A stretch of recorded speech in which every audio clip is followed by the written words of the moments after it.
C'est toujours un plaisir de vous retrouver sur la télévision Grande Vision. Madame, Messieurs, merci de nous rejoindre de partout où vous êtes en train de nous suivre pour parler sport. Comme vous le savez, nous sommes samedi 3 août 2024. C'est le tout premier numéro de ce mois d'août. Ça nous fait énormément plaisir de vous retrouver sur la télévision Grande Vision dans ces carrefours des sports. Comme vous le savez, nous allons parler de la Ligue nationale de football avec une question très pertinente. Quels sont donc les défis à relever pour la saison sportive qui pointe à l'horizon 2024-2025. On aura tous les détails dans cette émission. On va parler aussi de la Ligue nationale de football, toujours avec cette question également entre les duels à 2 entre les TP Mazembe et l'AS VEC Club, ou encore les duels à 4 entre les TP Mazembe, l'AS VEC Club, l'AS Magnon ainsi que l'FC à Saint-Eloi Popo. Vous savez tous que ce sont les 4 représentants de la République démocratique du Congo en interclub de la CAF.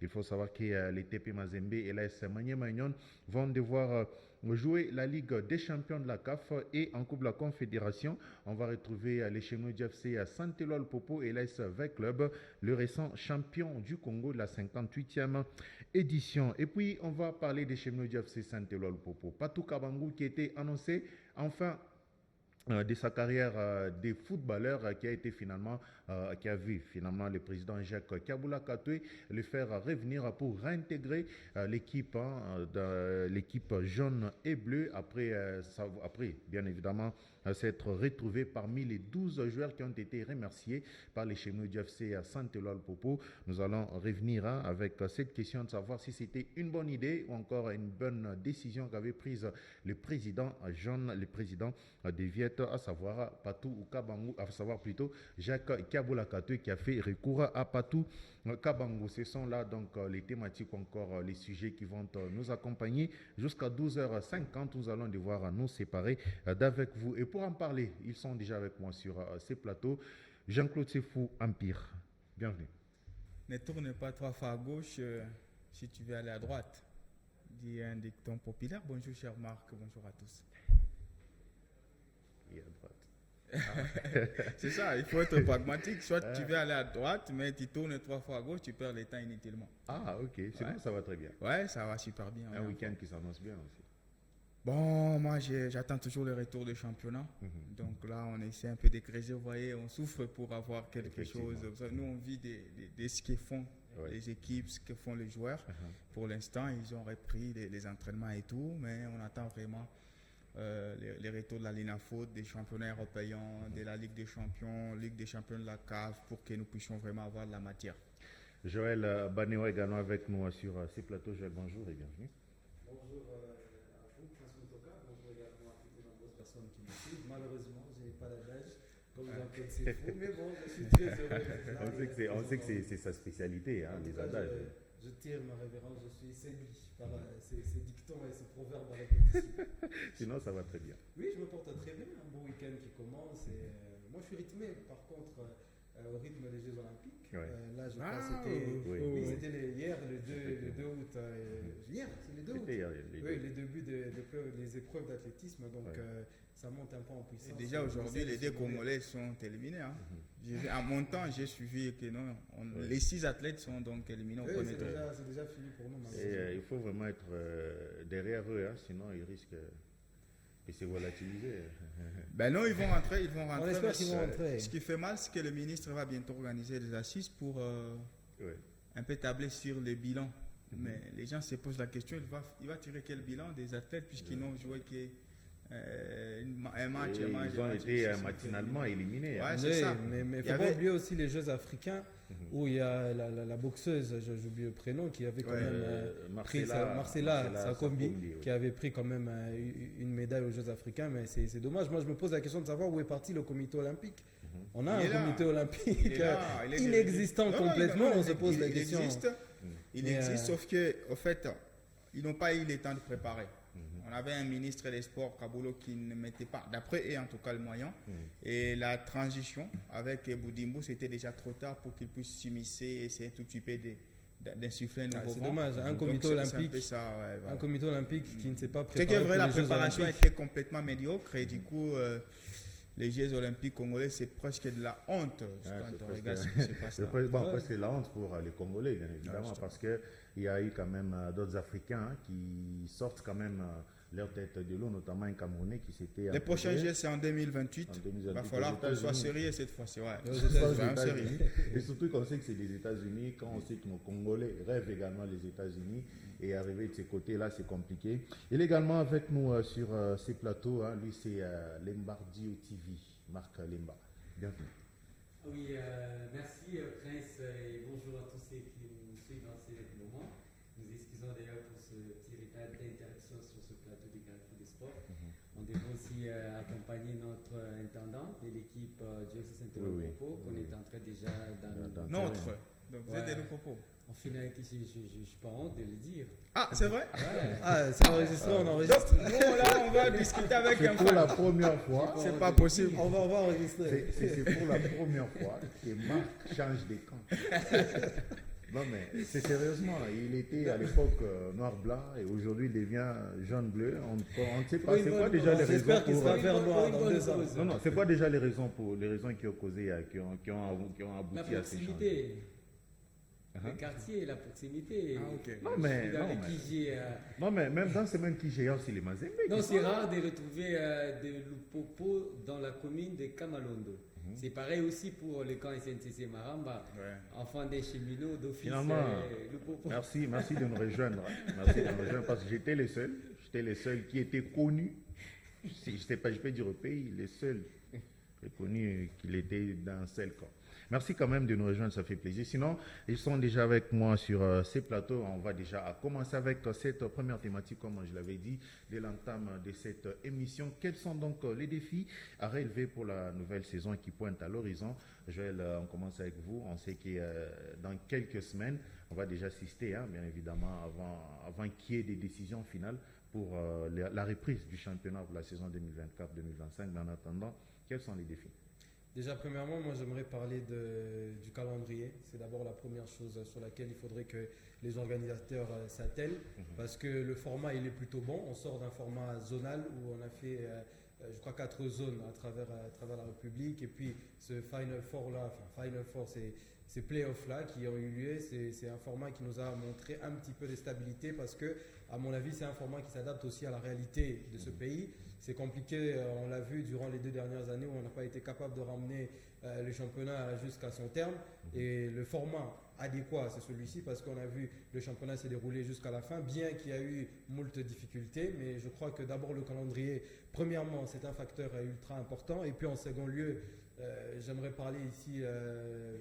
pour moi, c'est un sujet qui me tient particulièrement à cœur. C'est aussi le recyclage des arbitres parce qu'on a quand même vécu certaines bavures dans certains matchs lors de la saison dernière. Pour moi, il est important de pouvoir remettre ces hommes-là véritablement au centre du jeu, les mettre au goût du jour pour que finalement l'arbitrage soit quand même au niveau de cette Ligue nationale de football. Après, tout ce qu'on attend de cette Ligue, c'est aussi quand même les sérieux, surtout en termes de calendrier. On n'a plus envie de revoir une équipe qui a joué 4 matchs, qui jouera l'autre qui est déjà à son 12e match, 11e match. Donc je crois que ça, c'est des choses à pouvoir éliminer. Et la meilleure façon de l'éliminer, c'est de prévoir déjà le calendrier bien avant pour qu'on ne se retrouve pas dans des difficultés comme quoi un tel est laissé à l'abandon, l'autre est favorisé, etc. Donc pour moi, le calendrier et les arbitres devraient être la priorité de la Ligue pour la saison prochaine. Oui. Je vous épargne ici les détails du sponsoring, du diffuseur, etc. parce que c'est des choses importantes. Mais à notre niveau, au niveau où se trouve la Ligue aujourd'hui, pour moi, il est primordial de mettre les arbitres et les calendriers au sérieux dans cette Ligue nationale de football. Jean-Claude, c'est fou, c'est vrai. On a fustigé très longtemps l'arbitrage en ce qui concerne la Ligue en foot. Et aujourd'hui, on peut se dire que c'est parmi aussi les grands problèmes que reconnaît aujourd'hui le football congolais. Oui, un grand problème déjà. Et on fait tout pour que ce problème-là reste. Puisque déjà, nous avons un arbitrage les moins équipés de la planète. Avec nos arbitres, déjà, par moment, il y a des stades qui n'ont même pas de l'électricité. Donc, c'est difficile même à ce que les arbitres plutôt puissent communiquer entre eux. Il y a des marquoirs qui ne fonctionnent pas. Il n'y a qu'au stade TP Mazembe où on peut voir ces choses-là. Aller du côté Kibasa, c'est du vrai n'importe quoi. Aller ailleurs, c'est... Donc, je trouve qu'aujourd'hui, on met encore tout en œuvre pour que ces arbitres-là évoluent un tout petit peu dans l'âge des pierres. C'est comme si on est encore en 2000 ans, avant même Jésus-Christ, alors qu'aujourd'hui, il y a beaucoup d'équipements qui aident Parce que quand on peut vanter l'arbitrage qui se fait du côté de l'Europe, c'est parce que ces arbitres-là sont vraiment accompagnés par des dispositifs techniques, des dispositifs par moments même électroniques, qui leur permettent par moments de broncher, mais de se rattraper. On a vu avec toutes les bonnes conditions possibles, les matchs des Jeux olympiques Argentine-Maroc. Les matchs, malgré le fait que l'arbitre est accompagné, mais il reste humain, il a fait des bêtises et il s'est fait rattraper. Donc je trouve, on peut recycler. Mais aussi longtemps qu'ils ne sont pas bien accompagnés, aussi longtemps que l'arbitre qui fait un match à la Camalondoz ait le même accompagnement que celui qui est du côté du stade Joseph Kabila de Kindu, aussi longtemps qu'il y a encore ces différences-là, on aura toujours le problème d'arbitrage. Donc ça reste un enjeu, il va falloir que notre ligue, je l'ai toujours dit, nous sommes dans une ligue des pauvres. Il est difficile en tout cas de connaître tous ces équipements plutôt là. Mais pour moi, les grands défis, c'est déjà la conservation de la formule. Ça veut dire que le format zonal, on peut disséquer les deux zones qu'on avait, centre-sud et ouest. Donc Kinshasa prend également la partie Kindu et autres, et ici chez nous également. Ça nous a donné encore une sorte d'attractivité. Dans quel sens? Dans le sens où on avait moins de matchs un tout petit peu hachés. Parce qu'avant, dans la formule régulière, la formule que le monde vante, si on avait un match comme Bazano-Kouya, c'était un match qui était techniquement chiant, que personne ne pouvait suivre. Mais avec la formule zonale, on ne pouvait pas avoir ce genre de confrontation. Avec la formule zonale, on a presque des derbies. Bazano Lumbashi Sport, c'est que si tu es dans le Haut-Katanga, tu ne peux qu'aller suivre puisque tu connais l'histoire que ça relève là. Si vous partez du côté de l'Ouest, Céleste Kouya, les gens de l'Ouest connaissent l'histoire de ces deux grandes formations. Donc je trouve que la formule zonale a encore ajouté un tout petit peu d'attractivité. Donc ça peut soulager dans le sens de pouvoir encore draguer plus le monde qui est en train de créer ses désamours avec le football. Donc au-delà de ça, il a parlé de l'arbitrage, déjà je crois que c'est ça.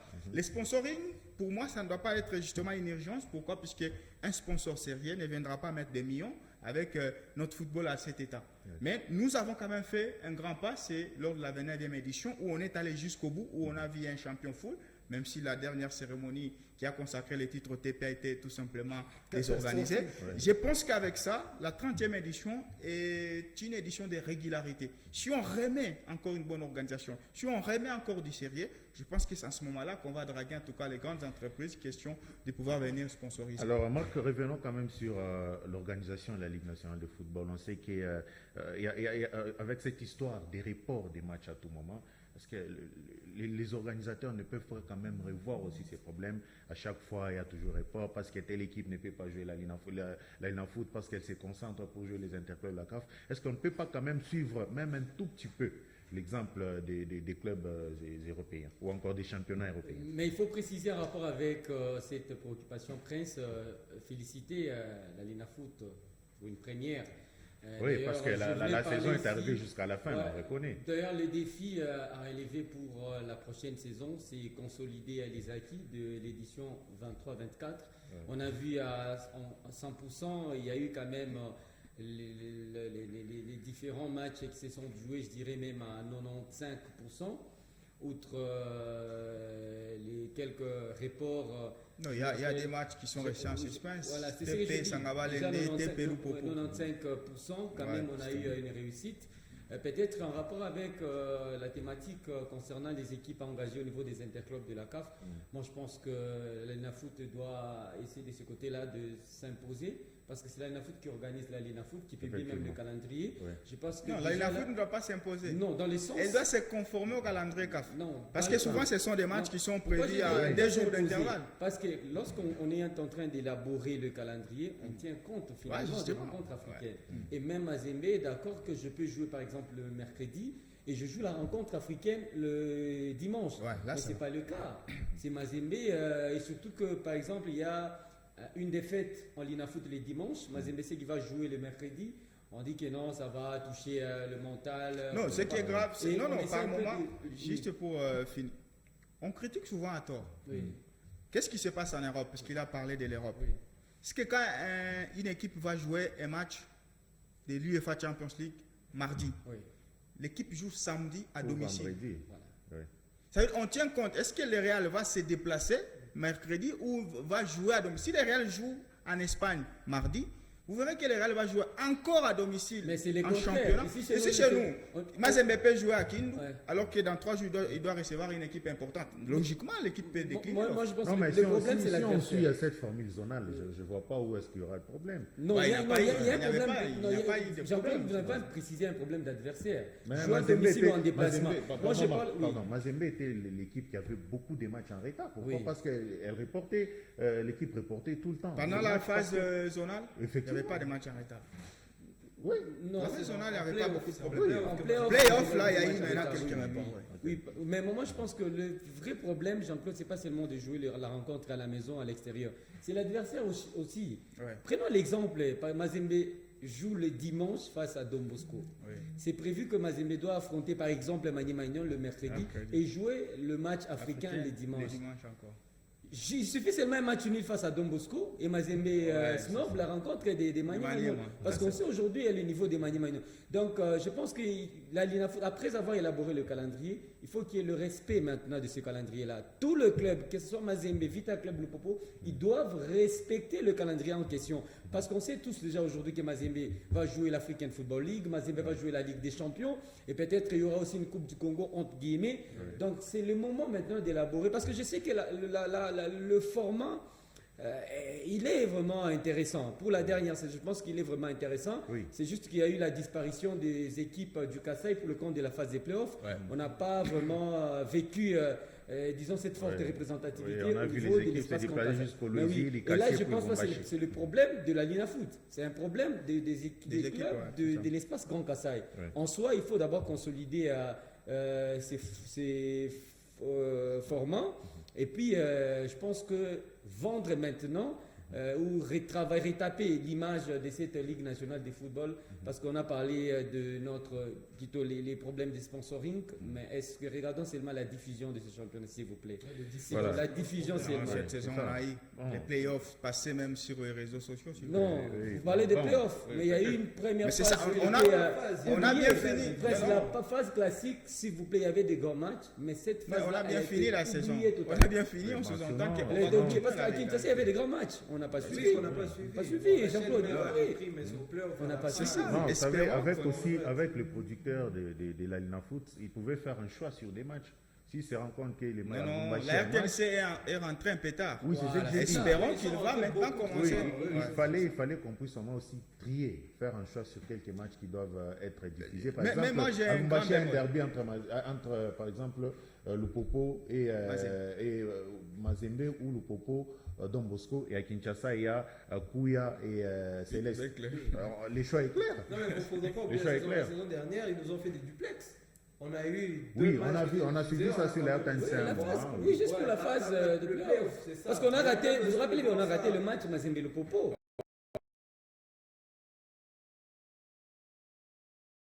On a raté le match Mazembe le Popo, c'était un grand match. Mais c'est ça, vous délocalisez le match. Vous savez, les abonnés de ce championnat, ce sont les fans de club. S'il vous plaît. Mais moi, j'ai un sérieux bémol à mettre. C'est maintenant par rapport à l'aspect sportif. Je trouve qu'aujourd'hui, toutes nos grandes équipes sont tellement dépouillées que voilà, il manque ces joueurs. Je l'ai toujours milité, ces joueurs providentiels, ces joueurs spectacles là qui va faire en sorte que les gens se déplacent. Au TP aujourd'hui, j'irai au stade suivre quel joueur. Parce que déjà les Konza qui semblaient cocher la case est parti, Mondeko est parti, Oladapo est parti, et Kizumbi pourrait partir. Du côté d'Asvita Club, ce sont tous des novices. Je ne dis pas qu'ils ne sont pas bons, mais on ne les connaît pas. Ils doivent nous prouver. Le Popo, voilà, peut-être avec les retours des Patos, ça serait salvateur. Donc je trouve aujourd'hui que sur le terrain, eh bien, il n'y a plus de joueurs spectacles, il n'y a plus de trésors pour tout, il n'y a plus ces joueurs-là qui vont faire déplacer les fans. Et en termes de vente du championnat, c'est quand même un rabais. C'est un peu comme la Ligue 1 sans Kylian Mbappé. Voilà, donc on attend la décision finale de cette organisation de la Ligue nationale de football, surtout que ça pointe à l'horizon pour la saison 2024-2025 et espérer qu'il y ait quand même des belles choses, encore une amélioration dans la façon d'organiser les choses. On va changer de chapitre pour rester toujours en Ligue nationale de football et parler finalement de ces 4 grands, à savoir les TP Mazembe, l'AS Magnon, les Chemodio Saint-Eloi Popo et les Moscovites de l'AS V Club qui vont représenter la RDC aux interclubs de la CAF. Mais ici, on parle des duels. Est-ce que nous allons assister au duel entre les TP Mazembe et l'AS Maniema Union ou entre les 4, Jean-Claude Sefo? Non, il faut respecter. Moi, je vous demande de rectifier. C'est entre Mazembe et Club, hein. C'est pas Maniema. Pour moi, je trouve que. Ah oui, il a parlé Maniema. Non, j'ai dit entre Mazembe et Maniema. Ah, ok. Entre Mazembe et Club, oui, c'est ça. Maniema, il remporte, ça serait une vaste surprise pour nous tous. Tandis que Vita, on peut quand même dire, oui, durant la dernière décennie, il y a une année où Ibenga a pioché quelque chose devant Pamphile Miayo. J'ai fait les classements pour les équipes tout à fait, présenter l'RDC. Pour moi, je peux même choquer les mondes qui nous suivent, les mondes sportifs. En République démocratique du Congo, il est inadmissible qu'on ait plus des grands clubs. Quand on parle championnat national, nous n'avons qu'un seul grand club qui est le TP Mazembe. Désolé de le dire, c'est l'histoire récente qui me les renseigne. Les autres font des fulgurances, des figurations, c'est tout. Ça veut dire qu'un Mazembe à 70% de ses moyens est suffisant pour remporter la Ligue nationale de football, même si Vita est à 150%, le Popo est à 100%, Maniema Union est à 100%.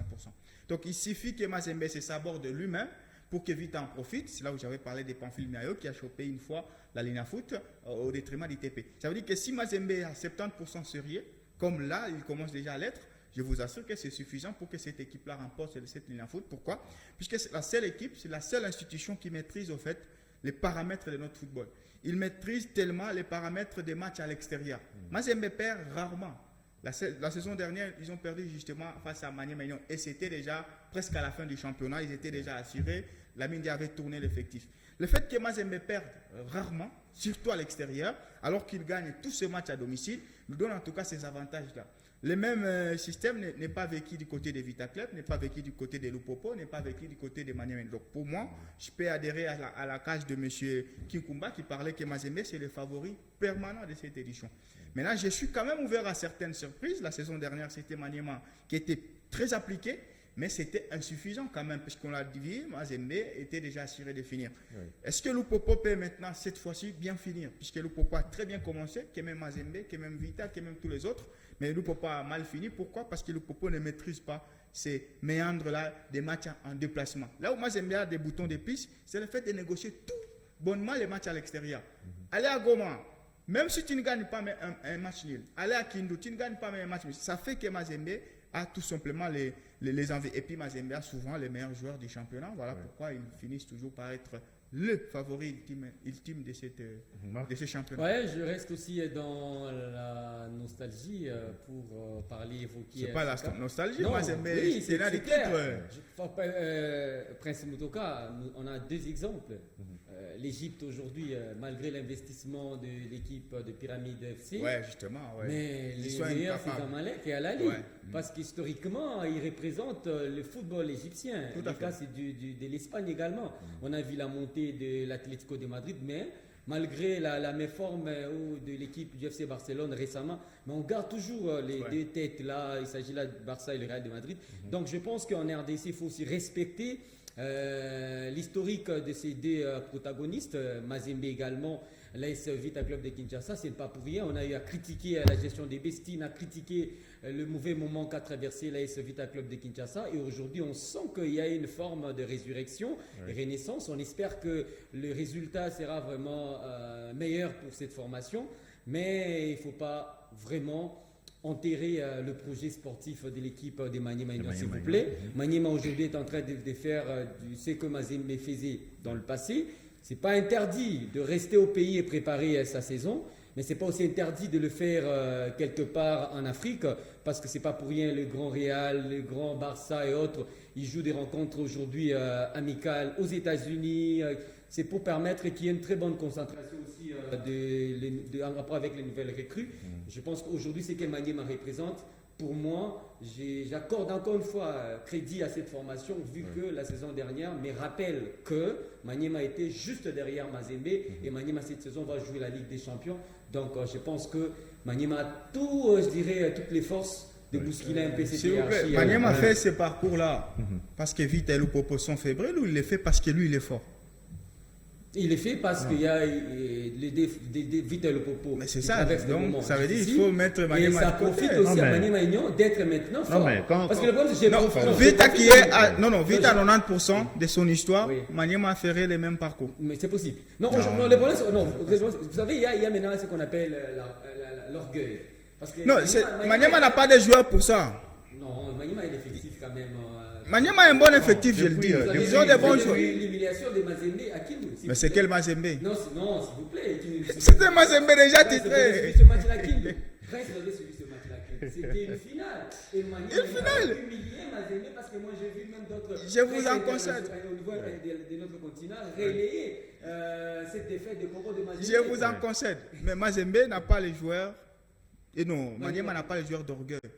Ils ont des bons joueurs, mais il y a cet orgueil. Il n'y en a pas. Tu vas faire l'orgueil avec Itamba. Joël, quand on regarde les deux équipes, avec Club et Maniema Union, on sait que depuis un moment, avec Club, quand même, c'est des joueurs qui arrivent. Récemment, on a même vu Samuel Eto'o venir accompagner les Camerounais qui ont signé du côté de l'ASV Club. Mais du côté Maniema Union, c'est calme. Je ne sais pas si ils sont en train de faire leur recrutement en cachette ou en silence. Non, ils ont fait 5 renforts nationaux. Hein, oui, Maniema Union ou encore Lupopo également est en train quand même de se renforcer. Est-ce que vous pensez que c'est une équipe qui va quand même finalement prendre les dessus sur les autres grands que nous avions cités? Mais c'est possible. Pourquoi? Parce que moi, quand je regarde cette équipe de Mazembe qui est le favori permanent, comme l'a dit Kikumba, je crois que c'est le Mazembe qui fait le moins peur de tous les Mazembe que j'ai vus. J'ai comme l'impression que c'est celui-ci. Okay. Parce que quand vous regardez Maniema Union, ils sont en train. Ils ne font pas peur. C'est le Mazembe qui fait le moins peur. Moi, depuis que je regarde Mazembe, c'est ce Mazembe ici qui fait le moins peur. Pourquoi? Aujourd'hui, oui, c'est important. Merci pour l'expression. C'est véritablement un corbeau tout à fait déplumé. Et quand je regarde Maniema Union, vous regardez que c'est une équipe qui est en progression. Okay. C'est qu'ils font la saison dernière, ils se disent on va essayer de gratter les places africaines, être en progression suite à leur parcours de la saison passée. Oui, pour leur parcours de la saison passée. Et aujourd'hui, ils ont une équipe qui jouera l'Afrique. Donc, l'investissement n'est pas le même. C'est vrai, on parle d'un mercato qui n'est pas comme celui de Mazembe, etc. Mais en interne, c'est une équipe qui est en train de progresser avec les joueurs qui sont en train d'arriver. Certainement, ils sont en train de colmater les brèches qui ont manqué la saison dernière. Donc, moi, je me méfie de cette équipe de Maniema Union. Et puis deuxièmement, il y a le gros point d'interrogation qui est ASV Club. Si réellement V-Club marche comme leurs dirigeants sont en train de l'imaginer, ils vont prendre ce championnat. Okay. Le problème seulement, c'est qu'on attend et on ne demande qu'à voir parce que c'est des joueurs qu'on n'a pas encore vus. Mais quand on parle de la qualité dont on est en train de nous vanter de ces joueurs qui viennent d'arriver, si ça fonctionne avec l'entraîneur marocain qui est mis en place pour le moment, ça peut être l'équipe providentielle qui va gagner ce championnat. Et après, ceux qui sont derrière, comme le Popo, ils peuvent simplement jouer les troubles faits, comme aussi le club qui... Oui, le Popo peut jouer un triple fait. Parce que, regardez, par exemple, moi je parle de Mazembe. Non, ils vont jouer le trouble fait. Je ne les vois même pas finir quatrième. Je ne les vois même pas finir quatrième. Avec tout ce qui s'est passé aujourd'hui, vous connaissez l'actualité, je ne les vois pas finir quatrième. Donc, quand vous prenez aussi les clubs quinois, on va se rappeler, excepté les Aigles du Congo qui ont été, je ne sais pas, cléments avec Mazembe, parce que moi j'ai vu ce match, Aigles du Congo, Mazembe ici, au stade tout-puissant Mazembe Anglebert, un match où les Aigles du Congo ont été à mon avis supérieurs à Mazembe, mais en deuxième mi-temps, on n'a pas compris ce qui s'est passé, ils ont perdu le match. Mais les clubs quinois peuvent aussi poser énormément de problèmes au tout-puissant Mazembe. On va se rappeler quand Phil était entraîneur, ils sont allés à Kinshasa, ils ont joué 5 matchs, ils n'ont même pas gagné un seul match. Donc c'est possible et je vois V-Club revenir un peu en force parce que V-Club a l'habitude de venir souvent à Lubumbashi prendre des points et si Mazembe est capable de gagner à domicile, très peu perdre à l'extérieur, on est censé voir un peu le football quinois se relever cette saison. Donc j'ai craint pour Mazembe à Kinshasa, mais sinon c'est un championnat où logiquement Mazembe part favori, mais moi je crois quand même à cette équipe de Maniema Union et surtout avec Club si ça marche. Avec ses départs. Vous avez enterré le Popo? Non, définitivement, j'ai enterré même la croix. Quand je dis que Mazembe part valablement favori de cette l'Inafoots avec les départs qu'on a vu déjà partir. Ils sont en train de et colmater. Ceux qui sont en train de venir. Colmater avec les joueurs de Bellor. Et ceux qui sont en train de venir. Ils ont toujours. Il ne faut pas oublier quand même qu'ils ont le meilleur entraîneur du pays. Samuel qui est capable de vous faire quelque chose de bien. Non, c'est ça les incertitudes. Je parlais de l'aspect sportif qui a diminué en République démocratique du Congo. Pour Vita Club, lui, il se pose des questions, mais c'est tout. La réponse, elle est là. Tu as un entraîneur, Abdeslam, qui a une expérience en tant qu'entraîneur proche de zéro. Il n'a jamais piloté un tel projet. Donc, ça sera aussi sa première fois. Et comme tu es analyste, il suffit juste de puiser dans ton histoire pour dire quelqu'un qui commence, c'est toujours difficile. Non, il a déjà commencé. Il a déjà fait quelque chose. Il a commencé ça où? C'est sa deuxième saison. Un tel projet? C'est sa deuxième saison. La première saison était comment? Non, ici on parle de la Ligue. On parlait des projets, il y a différents compartiments. Les gars n'ont piloté aucun projet. La Coupe du Congo, c'est un cadeau de la FECOFA. Il a joué Mazembe, le même entraîneur, il a joué Mazembe, il a joué le Popo. Il a perdu 2 fois face à Mazembe. Non, c'est déjà une expérience. Oui, c'est la Quelle expérience? S'il vous plaît, moi je pense que maintenant l'entraîneur de la club doit confirmer. Oui, parce qu'il les gars n'ont jamais piloté un projet sportif. Vous venez d'évoquer le problème d'attraction, Jean-Claude Dissefou. Oui. C'est pas pour rien que Tofis arrive à Kinshasa. Moi je suis content. Non, il arrive, c'est parce qu'Amadou c'est son ami. Non, c'est l'intérêt. Quel intérêt? Il n'y a aucun intérêt. Il y a l'intérêt. Quand vous parlez de ces il a mis d'argent dans sa poche, Amadou qui lui a donné. Ce joueur-là camerounais, je connais bien Samuel Eto'o. Il aime toujours parrainer les jeunes joueurs, surtout quand ils ont le rêve. Samuel a des centres aujourd'hui. Mais moi je pense que Vita Club, pourquoi Vita Club aujourd'hui on essaie un peu de l'associer avec Mazembe? Outre l'aspect histoire, moi je pense que Vita Club, quand même lors de la phase classique, éliminé bien sûr, 4e, je ne sais pas, mais on a vu que c'était une formation qui avait aussi l'envie de faire des choses de la plupart des façons. Marc, Vita a vendu tous les joueurs de la saison dernière. Mazembe? Même pas un joueur parti. Pourquoi Mazembe parle avec... Je sens que Mazembe parle avec élégance. Oui, comme si rien comme si tout va bien. Le Mazembe de cette année aujourd'hui. Non, qu'est-ce qui ne va pas au CNITP? S'il vous plaît.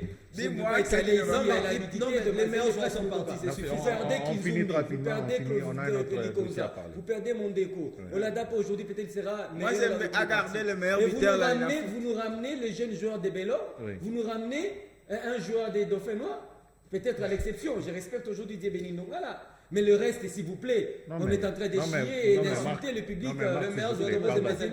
Non, mais s'il vous plaît, je ne vois pas pourquoi vous critiquez ce joueur venu des Dauphins Noirs. Non, en fait, mais attendez, c'est un défenseur, n'est-ce pas? On a connu dans le passé Jean Kassoso Lakidicho. Il est venu de quelle équipe avant d'intégrer Mazembe? C'est du côté Kisangani, je crois, dans Makiso aussi. Mazembe est en reconstruction. Mais aujourd'hui, ces joueurs-là peuvent aussi faire un nom. Reconstruction depuis la saison dernière, Prince Motoka. Regardez le recrutement de Mazembe de la saison dernière et le recrutement que nous sommes en train d'assister aujourd'hui. Mais nous sommes encore au début. Alors, non, je vous explique. Est-ce que je peux vous répondre rapidement? Je vous réponds dans 30 secondes. On nous amène Ngonga. On nous dit meilleur du côté de la Zambie. On a essayé de nous ramener même également Moussonda, qui était meilleur buteur du côté de la Zambie. Même le reste des joueurs là, vous sentez qu'ils ont quand même je vous réponds en 30 secondes. Mazembe a le meilleur entraîneur, le meilleur gardien. La star de l'équipe pour la saison prochaine. C'est le passé. Non, la mine c'est le passé. Non, c'est la mine c'est du passé. On parle de recrutement. Mais je te dis pourquoi Mazembe favori. Je te dis aujourd'hui on parle. On est le 3 août. Mazembe a le meilleur gardien. Il a le meilleur entraîneur. Il a les meilleures défenses. Quand je dis meilleure défense, je vois les axes. Là, je suis d'accord. Mazembe potentiellement peut avoir les meilleurs animateurs, Zemanga. Ce que tu es dans là, en ce moment ici, tu es un certain de mes cités du côté de Vita Club. Non, arrêtons-nous. Mazembe a le meilleur buteur, la Linafoot, 27 buts, Philippe Traoré. Le recrutement, la définition, pour le mercato, il y a une définition pour recruter un joueur. Non, on ne parle pas de force là. Non, là où le bas blesse, c'est quoi? Vous essayez d'éviter le vrai problème. C'est quoi les gens de Mazembe, Jean-Claude Séfis, évitent le vrai problème. Les gens de Mazembe. On peut parler de la défense. Est-ce que la saison dernière, c'était quoi la maladie de Mazembe Prince? C'est l'attaque. Mazembe n'avait pas un enfant ensemble. Mais Philippe Traoré, c'est 27 buts. Non, s'il vous plaît, ne me parlez pas de Philippe Traoré. Parce qu'il n'y avait pas de compatibilité entre la Ligue des Champions et la Linafoot. On parle de la Linafoot. Vous allez voir. Là, on parle de quoi? Récemment, la CAF va trouver les meilleurs attaquants. Marc, ici, on parle de quoi? Vous allez voir, vous serez surpris. Philippe Traoré. Il ne sera pas là. On parle de quoi ici? On parle de la Linafoot. Je vous explique que Mazembe les joueurs les plus prometteurs. Les joueurs les plus prometteurs de la Linafoot. S'il vous plaît, les joueurs les plus prometteurs de la Linafoot s'appellent Kabouit. Il est au TP. Donc aujourd'hui, si on parle Linafoot. Kabouit, il ne va pas jouer seul, s'il vous plaît. Vous parlez de la complémentarité. Tu connais même la star de la Linafoot pour cette saison. La superstar de la Linafoot. Merci Marc. Le mercato de Mazembe, en un seul mot, c'est vraiment une distraction. On va revenir. Tout ce monde-là. Vous êtes en train de distraire. On va revenir avec ces dossiers dans nos prochaines interventions. On finit rapidement avec ces dossiers des cheminots du FC Saint-Éloi le Popo. Comme je l'ai dit dès l'entame de cette émission, Patou Kabangou a réintégré l'équipe sur une demande du président Jacques Kaboula Katoué. Joël, est-ce qu'une bonne décision? Parce qu'on sait que ces derniers était déjà parti pour arrêter avec sa carrière de footballeur. Et finalement, on les demande encore de revenir pour une saison. Est-ce que vous pensez que c'était une bonne décision pour le président? Oui, on ne peut que dire que c'est une bonne décision parce que le fait simplement d'avoir un joueur d'expérience comme Patou Kabangou dans son effectif, c'est quelque chose de positif. Mais ce qui me dérange énormément dans cette équipe de Lupopo, c'est vraiment ce décalage ou ce désordre avec lequel les choses sont faites parce qu'on ne peut pas laisser partir un tel joueur pour pouvoir le faire revenir plus tard parce que c'est un joueur finalement qui, même dans la tête du président, il a compris que c'était un élément important. Ouais. Donc aujourd'hui, on regrette tout simplement les décalages entre le projet sportif. C'est pas un retour sportif, c'est un retour politique. Il suffit de voir. Un joueur important sur les flancs, un joueur important sur le terrain et en dehors du terrain. Parce que Kabangou, il peut l'être. Non, ça c'est vrai. Ça c'est vrai. Non, c'est pas vrai. Patou rentre pour satisfaire les surenchères de M. Jacques, c'est tout. Sur le vestiaire, donc c'est un joueur. Jean-Claude, Patou était votre meilleur joueur. Alors, est-ce que ce n'est pas peut-être une façon de revenir sur son expérience et tout ce qui va bien? Non, le retour de Patou, il est politique. Qui demande son retour sur le président? Il s'est dit, je dois avoir quelqu'un qui va essayer de me montrer les surenchères en province. Patou est populaire, avec lui en club. Je serai populaire, c'est tout. Sportivement, Patou Kabangou nous a démontré qu'il ne peut jouer que 45 minutes. Pour qu'il joue, il faut que l'entraîneur puisse faire des efforts tactiques. Il doit demander à son latéral d'être toujours défensif. C'est ce qui a fait en sorte que ces salines-là, les Boca étaient obligés de ne plus trop monter. Est-ce que dans cet effectif de Lupopo ici, est-ce qu'il y a un joueur, même à 30 ou 40% de ce que Patou Kabangou peut faire? Il n'y a pas. Moi, je vous assure, historiquement, Patou est plus grand même que les clubs. Je vous dis ça. Historiquement, Patou est même plus grand que les clubs. Mais présentement, là, Patou n'a pas de place. Il fallait laisser la place à la jeunesse de courir. C'est tout. Merci à vous, Jean-Claude, pour votre participation. Merci, cher Moutoka. Tous mes sentiments sportifs aux fans. Merci à Joël. Merci à vous. Merci également aux nombreuses personnes qui nous ont suivis. Je fais une dédicace spéciale au maître Tristan Kamouza qui nous a suivis et merci à tous les sportifs qui nous ont suivis aujourd'hui. Merci aussi à Marc Lemba qui est avec nous sur ces plateaux. Ça fait plaisir. Merci Prince, mais je suis déçu par la prestation de Jean-Claude Sefou. Je ne l'ai pas reconnu. Pourtant, la saison dernière, Patou Kabangou était le meilleur joueur de Lupopo. Merci. Non, il faut être un historien du présent. Il faut voir le présent. Merci également à Herman Kotela et Franklin Kaingo qui nous ont aidés pour la réalisation de cette émission. On vous retrouve le samedi prochain avec d'autres thématiques. D'ici jusque-là, nous vous souhaitons un bon week-end et surtout, merci à vous également de partout où vous nous avez suivis. Bon week-end à vous en compagnie de nos programmes. Au revoir.